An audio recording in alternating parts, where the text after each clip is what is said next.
हरे कृष्णा, स्वागत है आपका मेरे YouTube चैनल पर। तो आज हम बात करने वाले हैं कि उपचार में आस्था का प्रयोग करना चाहिए।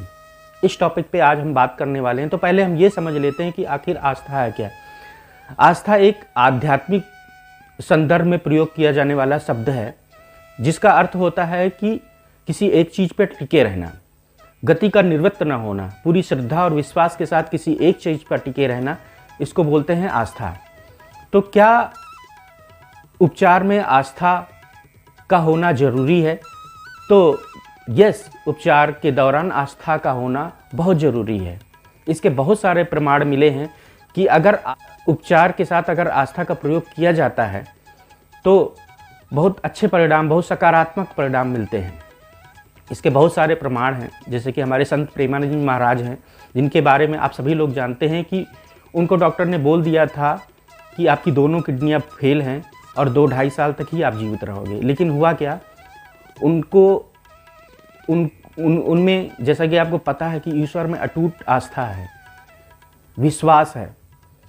और आज वो हमारे बीच में 18-20 साल से हैं। वे विश्व विख्यात है, एक महान संत हैं जिनके बारे में दुनिया जानती है, समझती है और मानती है। उनके चेहरे पे एक तेज है, एक ईश्वरीय तेज है। वो पूरी एनर्जी से भरे रहते। ये पता होते हुए कि उनकी दोनों किडनियाँ फेल हैं, उनके डेली रूटीन में कोई फ़र्क नहीं है। तो ऐसा नहीं है कि उनका उपचार नहीं हो रहा, डेली उनकी डायलिसिस होती है। लेकिन उससे भी ऊपर क्या है कि उनका ईश्वर पर अटूट विश्वास, इस आस्था के साथ आज वो हम लोग के बीच में है और हम लोग को एक नई दिशा दे रहे हैं। तो मेरा कहने का मतलब है, उपचार के दौरान आस्था का प्रयोग करना ज़रूरी है। बहुत सारे डॉक्टर और मरीज ये विश्वास करना छोड़ दिए थे कि उपचार के दौरान जो है आस्था का प्रयोग करना चाहिए। उनको ये शायद पता नहीं है कि जीवन और मृत्यु ईश्वर की इच्छा पर निर्धारित होता है। इसलिए हमें उपचार के दौरान ये समझना चाहिए और मरीज को भी ये समझना चाहिए कि जो मुझे उपचार हो रहा है, अगर इसमें ईश्वर हमारी मदद कर रहा है, जो भी कुछ हो रहा है, तो शायद इसके बहुत सकारात्मक परिणाम मिलेंगे। तो मतलब विज्ञान को आस्था के साथ जोड़ना है। अब जैसे कि आप लोग को पता होगा कि जो हाई ब्लड प्रेशर की जो शिकायत आ रही है, एक मानसिक बीमारी है। हाई ब्लड प्रेशर क्यों हो रहा है?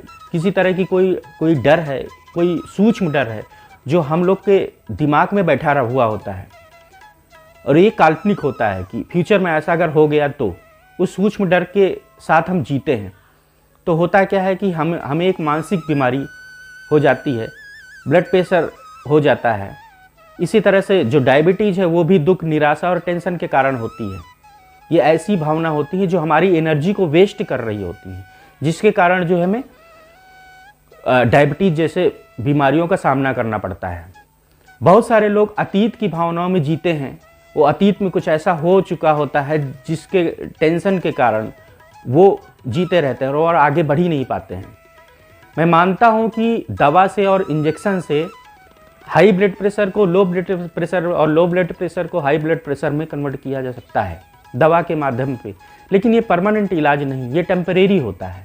इसी तरह से अगर जैसे शुगर है, शुगर को हम क्या करते हैं कि इंसुलिन दे करके उसको एनर्जी में कन्वर्ट कर देते हैं। डेफिनेटली इससे मरीज को राहत मिलती है, लेकिन टेम्परेरी बेस पे मिलती है, परमानेंट इलाज नहीं होता है। क्यों? क्योंकि ऐसी कोई दवा और ऐसा कोई इंजेक्शन नहीं बना है जो किसी की भावनात्मक उलझन को कम कर सके।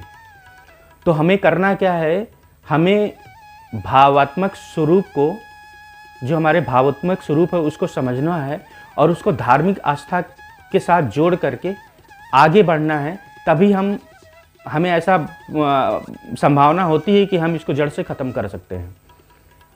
बहुत सारे लोग जो भी इलाज कराते हैं, जो भी डॉक्टर होते हैं या मरीज होते हैं, बहुत सारे लोगों को ये बहुत बड़ा भ्रम होता है कि हमारे पास पैसा है तो हम भी कुछ भी कर सकते हैं, हम किसी भी बीमारी का इलाज करा सकते हैं, हम किसी भी ये बीमारी से बच सकते हैं। ये बहुत बड़ा भ्रम होता है और एक घमंड भी होता है कि पैसे के बल पर हम कुछ भी कर सकते हैं। लेकिन ये उनकी बहुत बड़ी गलतफहमी होती है। पैसे के दम पर आप इलाज करा सकते हो, लेकिन उससे भी ऊपर कौन है उसकी तरफ तो आपका किसी का ध्यान ही नहीं जाता कि उसके भी ऊपर कोई ऐसी शक्ति है, कोई ऐसी चीज़ है जो इन सब चीज़ों को कंट्रोल कर रही होती है। उसकी तरफ हमारा रत्ती भर झुकाव नहीं होता है और हम अपने घमंड में चूर होते हैं और समझते हैं कि हमारे पास पैसा है तो हम किसी भी चीज़ में जीत हासिल कर लेते हैं। लेकिन रत्ती भर अगर उसमें ईश्वरीय आस्था हो जाए, ईश्वर के प्रति विश्वास हो जाए, प्रार्थना हो जाए, तो शायद इसके सकारात्मक परिणाम प्राप्त हो सकते हैं। लेकिन इंसान का 1% भी ध्यान भगवान की तरफ नहीं जाता है, जो कि हमें लगता है कि इस बारे में थोड़ा सा सोचना चाहिए और समझना चाहिए।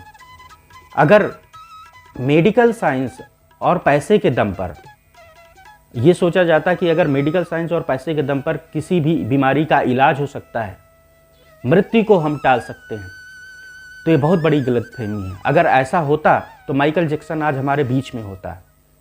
माइकल जैक्सन के बारे में आपको पता होगा कि वो 150 साल तक जीवित रहना चाहता था। इसके लिए उसने विश्व के 10 मजबूत टीमों को अपने साथ रखा हुआ होता है और 10 लोग ऐसे होते हैं जो एनी टाइम उसको बॉडी का कोई भी पार्ट डोनेट कर सकते थे। उसके पास अथाह पैसा था, लेकिन क्या हुआ, 50 साल में ही लुढ़क गया।